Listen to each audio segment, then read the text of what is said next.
আচ্ছা, এখন দেখবো যে স্কেল কমান্ড। স্কেল অটোক্যাডের ভাষায় হচ্ছে আমরা কোনো কিছু পরিমাপ করতে আমরা স্কেল ব্যবহার করি। দ্বিতীয় বিষয়টা হচ্ছে আপনারা যখন আঁকাবেন, মানে কোন একটা লাইন আঁকাবেন, এজেন্ট সেটিং করা থাকলে আপনি স্পেসিফিক যেই মাপ দিবেন সে সেই মাপেই নেবে, ঠিক আছে? আচ্ছা, এখন আসেন স্কেল কমান্ড। স্কেল কমান্ডের ক্ষেত্রে আমরা যে জিনিসটা দেখবো, এর কমান্ডের কি হচ্ছে, শর্টকাট হচ্ছে এসসি লিখে ইন্টার দিলে আমরা স্কেল কমান্ড পাবো। আচ্ছা, তার আগে স্কেল কমান্ডের জন্য আমি একটা লাইন আঁকাচ্ছি। ফার্স্ট অফ অল ধরেন আমি এটা একটা লাইন আঁকালাম, এন্টার দিলাম। এইটাকে আমি কপি করি,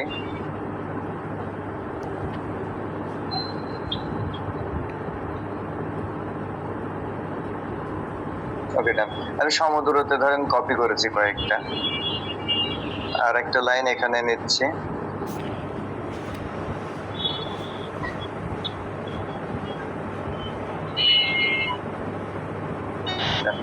এখন আমরা স্কেল কমান্ডের কাজ করব। তাহলে স্কেল কমান্ডের জন্য ফার্স্ট অফ অল কি করব, অবজেক্টটাকে আগে সিলেক্ট করে নেব। ধরেন আমি এই অবজেক্টটাকে সিলেক্ট করলাম, এস সি লিখে এন্টার দিলাম। এখন দেওয়ার পরে আমার কাজ কি, আমার আপনাদেরকে যেটা বললাম যে এই যে কলমটা, আমি কোন পয়েন্টটাকে ধরবো, বেস পয়েন্ট গুরুত্বপূর্ণ। আমি এখন এইটার যেইটা বেস পয়েন্ট ধরবো সে সেইটার সাপেক্ষে কাজ করবে। আমি যদি বেস পয়েন্ট এইখানে ধরি, তাহলে এইখান থেকে আমি তাকে যেই নির্দেশ দেবো সে সেই অনুসারে হয় বড় হবে অথবা ছোট হবে। আবার যদি আমি মিড পয়েন্ট দেই, তাহলে দুই দিকে সমান হারে বড় হবে বা ছোট হবে। এটা নির্ভর করবে আপনার কাজের উপরে, যে আপনি কোথায় কি করতে চাচ্ছেন তার উপরে ভিত্তি করে এটা কাজ করবে। ওকে, তো আমি মিড পয়েন্ট ধরলাম।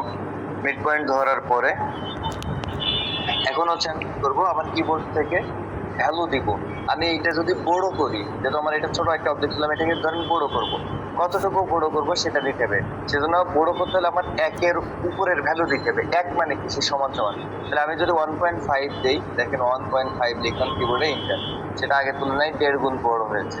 এখন যদি এটাকে আমি আবারও সিলেক্ট করা আছে, স্কেল কমান্ড দিলাম, এর মিড পয়েন্টটা ধরি, এই যে মিড পয়েন্ট ধরলাম, ধরে কিবোর্ডে এবার 2 লিখলাম, মানে এটার এখন যাচ্ছে দ্বিগুণ বড় হবে। এই যে দেখেন দুই দিকে সমানভাবে দ্বিগুণ বড় হয়েছে। এখন আমি চাচ্ছি এটাকে ছোট করব, তাহলে এটাকে আবারও জাস্ট সিলেক্ট করলাম, এসসি এন্টার, এই যে মিড পয়েন্ট। এখন ছোট করার ক্ষেত্রে আমাকে কি করতে হবে, দশমিক ভ্যালু ইউজ করতে হবে। দশমিক আমি কতটুকু মানে ইসে রাখবো সেইটা, ধরেন আমি এটার 80% রাখবো, তাহলে 0.80 বা 0.8 দিলে হবে। দেখেন দুই সাইড থেকে 20% সমান হলে কি মাইনাস হয়ে গেছে। এভাবে আপনারা কোন একটা এক্সেল কমান্ডে কোন একটা অবজেক্টের মুখে ছোট বা বড় করতে পারেন।